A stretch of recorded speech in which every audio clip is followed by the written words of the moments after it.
Good morning mga kapagsiw. Eto sa Ate Bebet, no? Ipapakita ko lang sa inyo yung aking apo na naghakot ng award ng kanilang school.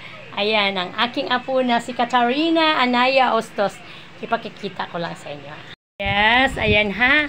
Ayan yung mga awards na nakukuha ng aking apo. Una is friendly. Friendly Award. Ayan. Kinder Leader Award. Pangatlo, Prudent Worker Award. Batang Magalang Award. At Net Kid Award. And the last one ay Cheerful Soul Award. Yes, mga kapagsiwa, no? Bira ka lang makakuha ng halos lahat hinakot ng awards. Ayan ang aking apo na si Katarina Anaya Ostos. Thank you very much. Apo na ginalingan mo talaga ng husto ang iyong pag-aaral. Biro mo, baby, smile mo na, smile. Yes, thank you.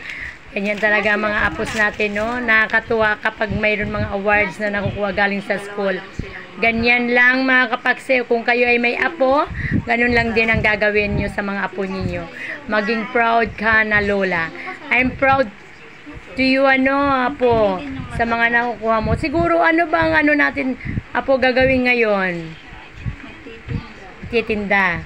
Maghahanap buhay daw kami. Yes, thank you. Gibero mo, no? Sa halip na